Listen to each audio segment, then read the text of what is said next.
안녕하세요. 글 쓰는 오우입니다. 오늘은 우리의 북쪽에 있는 북조선 이야기 해보겠습니다. 이전 방송에서도 한번 말씀을 드렸는데 제가 북한이 아니라 북조선이라고 어색하게 부르는 이유는 북한이 자기들을 조선이라고 불러달라고 하고 있습니다. 뭐 조선이나 공화국이라고 불러달라고 하는데 공화국은 표현이 애매하잖아요. 저희도 공화국이고. 그래서 조선이라고 부르려고 보니까 또 과거에 조선이 있었기 때문에 편의를 위해서 북조선이라고 부르겠습니다. 며칠 전에 중국 전승절이 세계적으로 이슈가 됐어요. 뭐 매년 하는 행사인데 우리나라에서는 뭐 그렇게 중요하게 생각하는 행사는 아닙니다. 2015년에 그 박근혜 대통령이 좀 뜬금없이 전승절 행사에 참여해서 이슈가 좀 됐었죠. 올해는 뭐 우리나라에서는 우원식 국회의장이 참여를 했습니다. 뭐 한국은 부통령이 없기 때문에 국회의장이 의전서열 2위죠. 나름 좀 신경 썼다고 할 수 있는 거죠. 근데 이 전승절이란 게 2차 세계대전 승리 기념일 같은 거거든요. 근데 중국이 승전국이라고 하긴 좀 그렇죠. 그래서 이 행사 자체가 좀 애매한 구석이 있습니다. 하지만 뭐 중국이 하니까 큰 행사인 거죠. 근데 이번에 이 행사가 눈에 띈 거는 바로 북조선의 김정은 위원장이 참석을 했기 때문입니다. 뭐 김정은이 전승절 행사에 참여한 거는 놀랍게도 이번이 처음입니다. 의외죠. 사람들이 착각하는 것 중에 하나가 그 북중러 관계가 굉장히 끈끈할 거라고 생각을 하는데 사실 이 세 국가 관계가 좀 복잡합니다. 그 이제까지 김정은 위원장이 전승절 행사에 참여를 안 했던 거는 원래 북조선 그 지도자들이 해외 일정을 좀 꺼리는 것도 있지만 본질적으로는 중국이 다른 나라의 눈치를 보면서 북조선을 적극적으로 초청하지 않은 것에 가깝습니다. 뭐 강력하게 했다면 맞겠지. 중국이 꼭 와주세요 하는데 북한이 안 갈 리는 없잖아요. 초청은 하는데 그냥저냥 뭐 하는 말처럼 그렇게 했겠죠. 그러니까 중국 입장에서 과거 북조선은 어디 내놓기 좀 부끄러운 친구였던 거죠. 그리고 그렇게 섭섭하게 대해도 뭐 어쩔 거예요, 북조선이. 그걸 대꾸를 할 수가 없잖아. 중국까지 등 돌리면 북조선은 완전 왕따니까. 그런데 이번에는 완전히 달랐습니다. 뭐 강력하게 초청을 했을 뿐 아니라 뭐 지금 사진 보이시죠? 시진핑과 푸틴, 김정은 이 세 명이 나란히 입장을 했거든요. 뭐 시진핑이 가운데 있긴 하지만 그건 뭐 중국 행사니까 그런 거고 사실상 이 세 사람이 동등한 위치에 있다는 것을 국제적으로 보여주는 장면이었습니다. 북조선이 사실 중국이나 러시아의 비빌 사이즈는 아니잖아요. 그러니까 결국 포인트는 중국과 러시아가 북조선을 같은 급으로 대우를 해줬다는 거죠. 북조선으로서는 이 엄청난 쾌거입니다. 여기에는 뭐 여러 맥락이 있는데 일단 북조선이 러시아와 우크라이나 전쟁에 적극적으로 개입하면서 크게 작용을 했습니다. 북조선은 이제 러우 전쟁에서 러시아의 군대를 파병한 유일한 국가입니다. 중국과 이란이 무기를 일부 지원해줬다고는 하는데 군사를 보낸 건 북조선밖에 없습니다. 그것도 화끈하게 지원했어요. 전투병만 1만 명 이상이 투입됐고 사상자도 꽤 나온 것으로 추정됩니다. 돌아가신 분들은 안타깝게 됐죠. 하지만 그로 인해서 북조선과 러시아는 말 그대로 혈맹이 됐습니다. 그 베트남전에 참전한 후에 한국과 미국의 관계 같은 뭐 그런 게 된 거죠. 하지만 그 의미는 이번 경우가 훨씬 큽니다. 북조선은 러시아의 거의 유일한 후군이었으니까요. 이로 인해서 러시아와 북조선의 관계가 급속도로 가까워졌습니다. 근데 중요한 건 이게 중국 행사잖아요. 전승절이. 중국 입장에서 생각해봐요. 그 사실 중국은 러시아와 약간은 껄끄러운 관계입니다. 알다시피 미국이 그 소련을 무너뜨릴 때도 중국과 관계 개선을 했거든요. 지금은 반대죠. 미국이 이제 중국을 견제하기 위해서 뭐 거의 대놓고 러시아에 구애 중입니다. 그리고 무엇보다 국경을 맞댄 국가는 원래 친해지기가 어려워요. 우리나라나 일본, 중국 뭐 이런 관계 생각해 보세요. 그게 쉽지 않습니다. 지금이야 뭐 반미 전선으로 중국과 러시아가 한 팀인 것 같지만 역사 속에 얼마나 많은 반목이 있었겠어요. 그런데 중국이 미국으로부터 압박을 받는 사이에 자신이 아래에 두고 있다고 생각한 북조선이 러시아와 엄청나게 가까운 사이가 된 거죠. 그래서 중국으로서도 북조선과 관계를 발전시킬 필요를 느끼게 됩니다. 그래서 펼쳐진 게 이번 전승절의 그 그림이죠. 좀 복같긴 한데 중국과 러시아가 모두 북조선을 파트너로 대우를 한 겁니다. 뭐 별일 아니라고 생각하시는 분도 많은데 북조선 입장에서, 김정은 입장에서는 엄청난 성과입니다. 사실 러우 전쟁이 터졌을 때 북조선의 외교관이나 참모들은 김정은에게 중립을 지키라고 조언을 했대요. 당시 전 세계가 그랬잖아요. 심지어 중국도 뭐 뒤로는 석유도 사고 무기도 뭐 대주고 했지만 겉으로는 평화의 메시지를 냈습니다. 그런데 김정은만이 배팅을 한 거예요. 북조선이야 국제사회에서 특별히 더 잃을 게 없으니까 그런 선택을 할 수 있었겠지만 어쨌든 큰 결단을 한 겁니다. 그리고 그 선택이 옳았음을 증명한 거죠. 한국에도 뭐 기사가 많이 나왔지만 주로 뭐 김정은이 뭐 자기 딸을 데려왔네 마네 뭐 이런 가십에 치중하는 기사가 많은데 사실 그건 전혀 중요하지 않아요. 뭐 그런 가십이 재밌긴 하지만 가십으로만 북한을 다루는 기사는 상황을 판단하는데 아무 도움도 안 됩니다. 중요한 건 이제 북조선이 동구권 붕괴 이후에 국제적으로 가장 유리한 국면, 가장 빛나는 순간을 맞이했다는 거죠. 이제까지 북조선의 고질적인 문제가 두 개 있었는데 하나는 식량이고 또 하나가 에너지예요. 근데 지금 이 두 가지 문제가 해결된 것처럼 보이거든요. 러시아에서 옥수수와 가스 같은 게 넘어오고 있어요. 과거에 그런 이야기 많이 했거든요. 평양도 에너지가 없어서 전기를 일부 시간만 사용할 수 있고 그래서 아파트가 있는데 로얄층이 4층 이하고 뭐 그런 이야기들이 있었고 뭐 실제로 그랬는데 이제는 평양 시내에 밤새도록 조명이 꺼지지 않는다고 해요. 일시적이라고 생각할 수도 있겠지만 제가 볼 때 지금의 구조는 한동안은 이어질 것 같습니다. 러시아는 러우 전쟁에서 승리할 것 같고 당연히 북조선에 직접적 보상을 할 겁니다. 북조선은 이 자금을 바탕으로 뭐 경제 발전을 시도하겠죠. 무엇보다 중국과 러시아로서는 북조선이 필요해요. 특히 러시아는 이번에 북조선의 효용성을 크게 느꼈습니다. 앞으로 포탄 제조 같은 단순한 일들은 북조선에 맡길 수도 있습니다. 북조선이 반미 국가들의 일종의 제조 공장이 될 수도 있어요. 잘 풀리면. 중국 입장에서도 미국과의 관계에서 우군 한 명이 더 필요하고 러시아에서 봤듯이 주변국들이 서방의 그 침입의 방파제가 되어줘야 합니다. 사실 북조선이 그간 어려웠던 건 뭐 북조선 자체가 가난하고 못 살아서도 있지만 기본적으로 미국이 주도하는 국제적인 제재를 받았기 때문이거든요.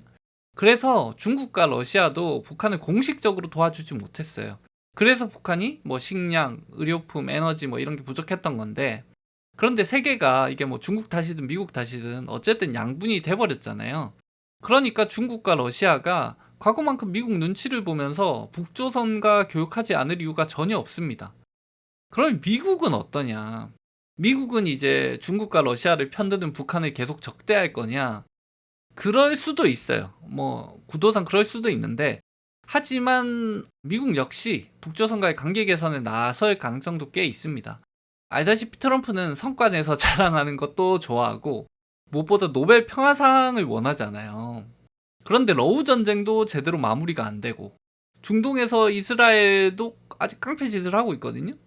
처음에 트럼프가 자기가 취임하면은 뭐 하루면 전쟁 끝난다 막 이렇게 했는데 하나도 제대로 안 됐어요. 그러면 성과를 낼 수 있는 새로운 게 필요하고 남은 것 중에 북조선이 제일 괜찮은 옵션입니다.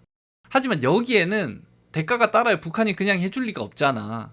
과거와는 전혀 다른 상황입니다. 예전에 문재인 정권 당시에 그 북미 회담이 있었잖아요. 그때는 북조선이 급했어요. 그러니까 미국은 그냥 트럼프가 이거 성과 좀 나겠는데 싶어서 뛰어든 건데 당시 북한 급했단 말이에요. 그래서 미국이 상당히 과격한 요구를 했습니다. 북한으로서는 받아들이기 어려운 북조선의 핵시설을 다 공개하고 뭐 국제조사단이 들어가서 조사를 하고 그러니까 사실상 핵을 제한하는 조치를 하려고 했죠. 그리고 거의 받아들여질 뻔했습니다. 미국이나 한국이 만약에 투자를 좀 세게 걸어서 들어갔으면 거의 넘어올 판이었어요. 그런데 이제는 반대예요. 북조선은 미국과의 관계 개선에 급할 게 없습니다. 러시아 전쟁이 끼어들면서 경제적 압박이 적어졌고 주변국들이 지금 나서서 지원을 하겠다고 하잖아요. 그러면 북한이 원하는 건 하나밖에 없습니다. 미국이 북한을 핵무기 보유국으로 국제적으로 공식적으로 인정을 해주는 거죠. 덤으로 뭐 제재 해제 같은 거 좀 해주면 좋겠죠. 이외에는 뭐 미국이 원하는 게 없습니다. 그러니까 북한이 핵을 포기할 이유가 없고 협상을 그렇게 할 리가 없습니다. 그러면 미국도 성과를 얻어야 되잖아요. 그러니까 핵을 인정해주고 대신 대륙간 탄도미사일 ICBM이라고 하죠. 이런 장거리 미사일을 제한하는 그런 협상을 할 가능성이 있어요. 그러니까 미국 입장에서는 어차피 미국까지만 못 쏘면 되잖아요. 핵이 있어도. 그러니까 핵은 가지되 미국에는 위협이 되지 않을 그런 거래를 상상해 볼 수 있어요. 그러니까 북한과 미국이 서로 원하는 걸 가지는 거죠. 두 나라는 뭐 나쁠 게 없는데 한국으로서는 최악의 상황이죠. 장거리를 못 가는데 핵은 가지고 있다. 예전에 북한은 항상 그 핵이 우리를 상대하는 게 아니라고 말했거든요. 물론 미국 보여주려고 만든 거긴 한데, 그런데 장거리를 못 쏴. 핵은 있어. 아무리 생각해도 그 대상이라고 하면 우리나라 아니면 일본 정도거든요. 그러니까 우리나라 입장에서 찝찝하지. 근데 이것보다 더 상황이 나빠질 수도 있습니다. 어떤 게 있냐면, 만약 미국과 북조선이 관계를 개선해요. 그러면은 일본과도 관계 개선을 할 여지가 생깁니다. 북조선은 일본이 납치 문제에 대해서 공식적인 사과를 하고, 일본은 이제 과거 식민지 시절에 대한 그 사과 그리고 경제적 보상을 하는 협상이 이뤄질 수 있어요. 한국은 우리나라는 대일청구권을 통해서 이 부분을 청산을 했거든요. 물론 뭐 만족스럽진 않지만. 하지만 북조선과 일본은 공식적인 교류가 없었기 때문에 식민지 청산이 안 됐습니다. 이 비용은 뭐 과거 한국이 그랬듯이 차관 형태일 수도 있고 아니면 뭐 직접 원조일 수도 있는데 뭐 북한 경제를 펌프질 하기에는 충분한 금액이겠죠. 북한이랑 일본이랑 뭐 옆나라끼리 잘 지내면 우리도 좋죠. 사이좋게 지내면 좋은데 뭐가 문제냐? 이 그림에서 한국이 아무 역할이 없다는 겁니다. 북조선은 이제 한국이 필요가 없어요. 그럼 원래부터 필요 없었느냐?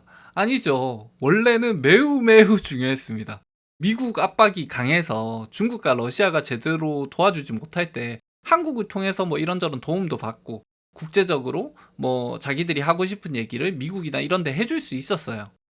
그런 식으로 소통이 되다 보면 자연스레 한국이 북한의 형님 같은 포지션, 좀 비유는 그렇지만 이스라엘이 팔레스타인을 관리하듯이 그런 위치에 있을 수도 있었거든요. 실제로 그랬고요.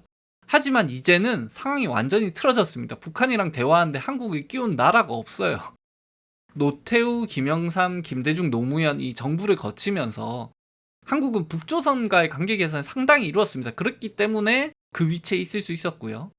그 다들 김대중 대통령 이야기를 하는데 사실 북방과의 관계 개선은 노태우 정부 때부터 이루어졌고 김영삼 대통령 때 최초로 그 정상회담을 할 뻔도 했어요. 근데 그 회담하기 거의 직전에 김일성이 사망하면서 그 공이 김대중 정부로 넘어가게 되죠.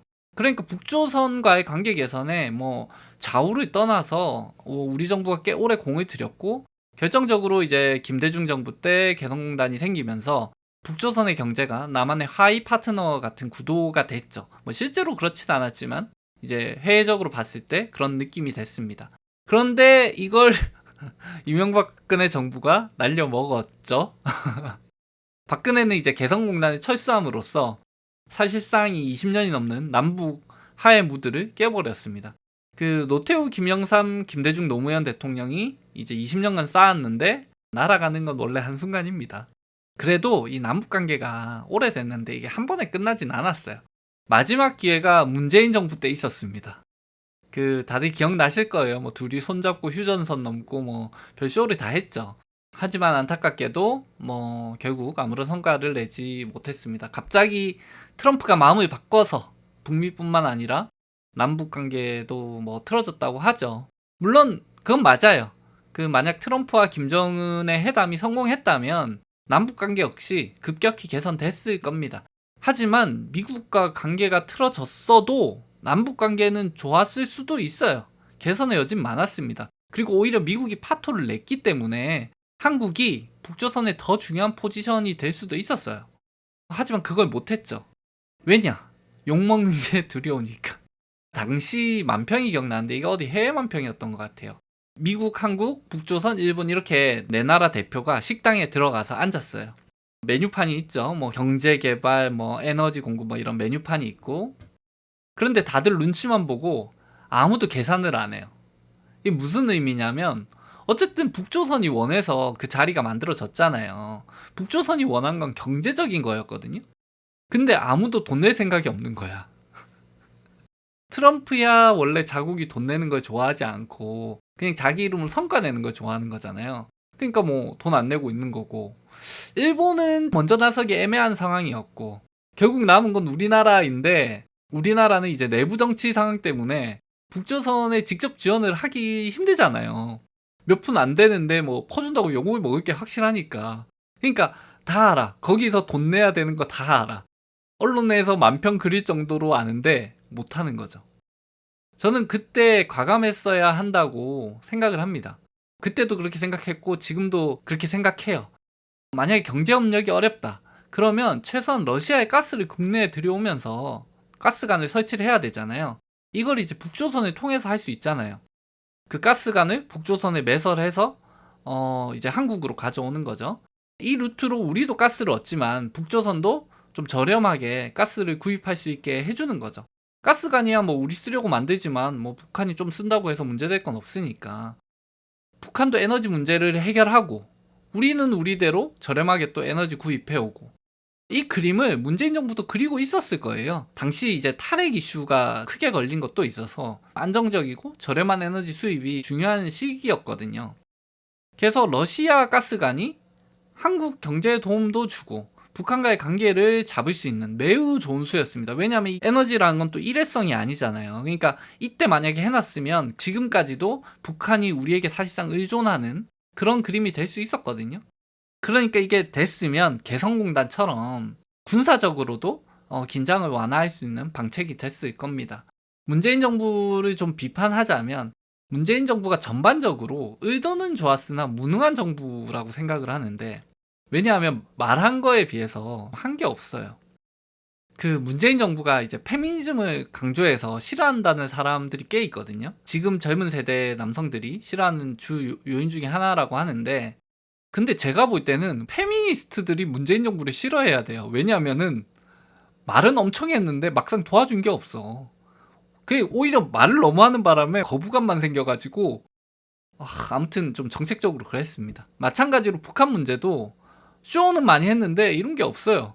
근데 왜 그런가 생각해 보잖아요. 그게 뭐 문재인 정부 탓도 있지만 본질적으로 앞에서 말했듯이 하면 욕을 먹거든요. 그래서 뭘 못하고 다 어정쩡했던 거지. 저는 이것도 트라우마의 발현이라고 보는데, 어쨌든 노무현 대통령이 국민 정서랑 다르더라도 옳다고 생각하는 일을 하려고 했고, 그 때문인지는 모르지만 어쨌든 노무현 대통령이 비극적인 최후를 맞이했잖아요. 그런 면에서 문재인 정부가 계속 몸을 사렸던 게 있는 것 같아요.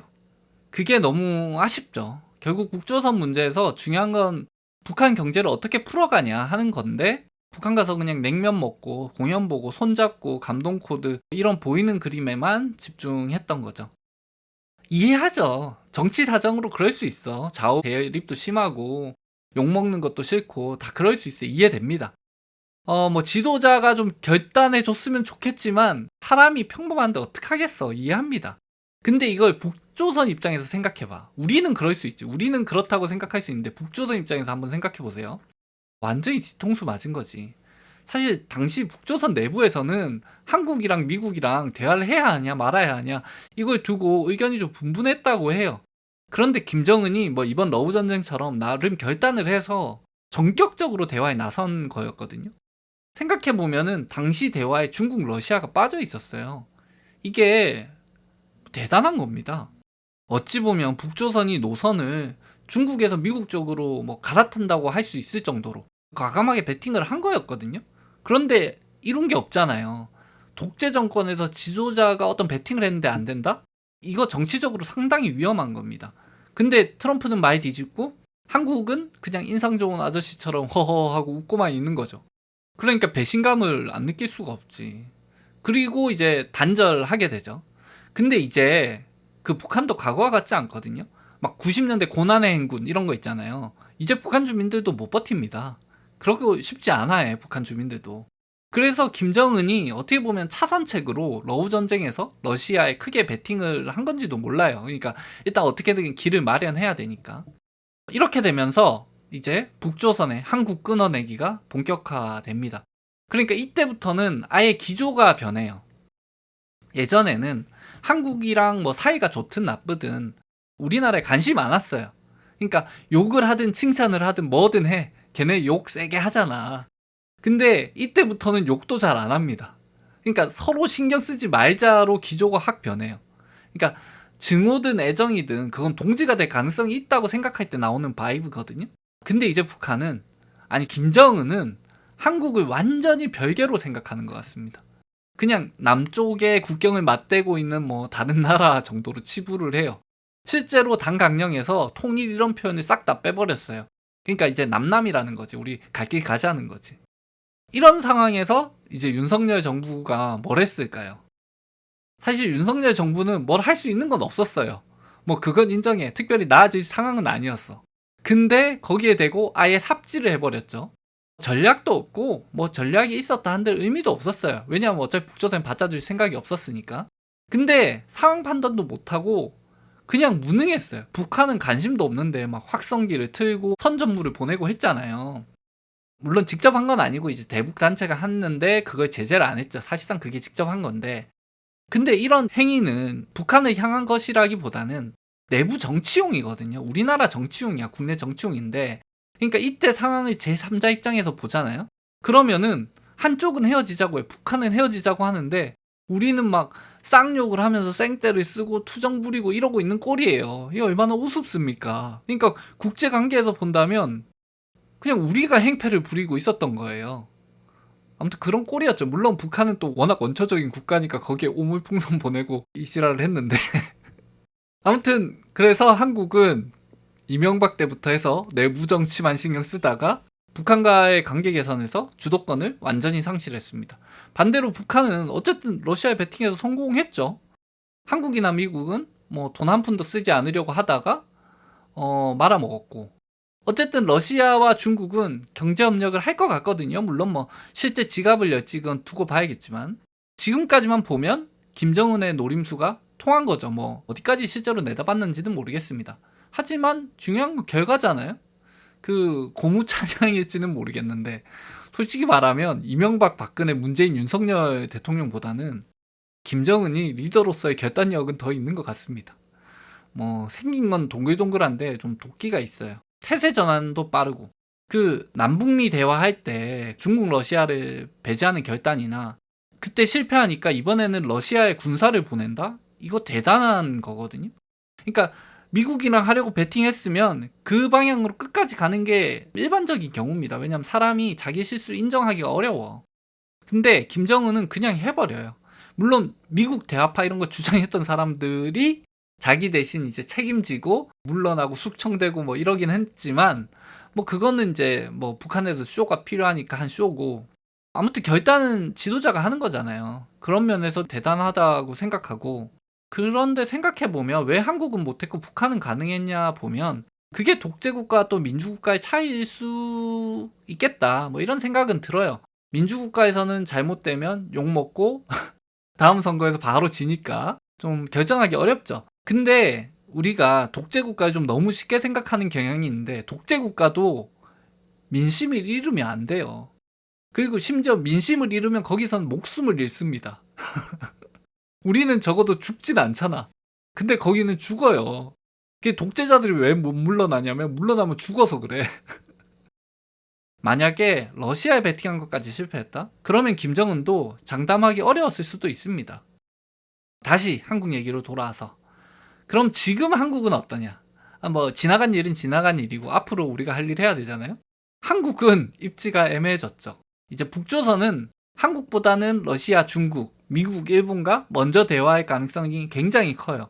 물론 이건 이제 북조선이 원하는 대로 됐을 때 그림입니다. 장담할 순 없죠. 뭐 세상 일이란 거는 이제 다 계획대로 되지 않으니까. 하지만 그렇게 될 가능성이 있어 보이고, 그러면 우리 입장에서는 좀 무리를 해서라도 어떻게든 이 대화에 끼어들어야 되거든요. 왜냐하면 첫 판에 못 끼면 앞으로도 계속 빠져야 됩니다. 그리고 그거는 동북아 구도 자체에서 뒤로 빠지는 결과를 낼 거예요.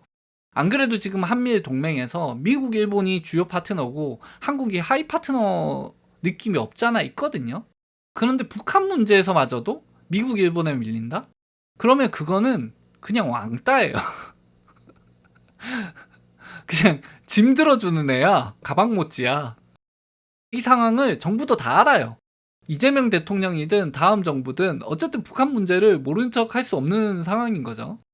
그런데 이제 와서 대화에 끼려면 과거보다 훨씬 더 많은 양보를 해야 할 거예요. 뭐 퍼주든 뭐라든 훨씬 뭘 더 많이 줘야 돼. 심지어 그랬는데 훨씬 조금밖에 못 얻습니다.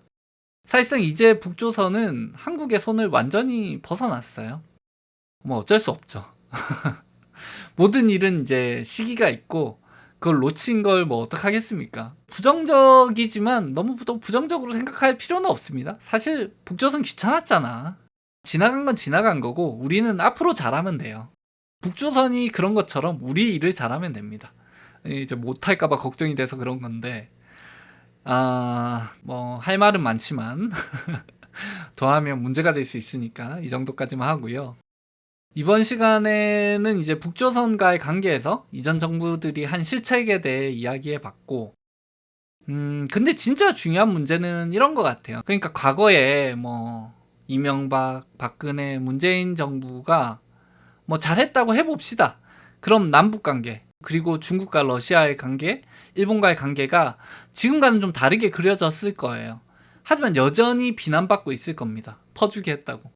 가보지 않은 길이 어땠을지는 아무도 모르니까 지금 당장 보이는 현실 중에 마음에 안 드는 부분을 비난하게 되잖아요. 왜냐하면 만약에 잘했으면 지금 이 상황을 몰랐겠지. 그러니까 그 상황에서 비난할 걸 비난했겠죠. 저도 그렇고 뭐 대중도 그렇고.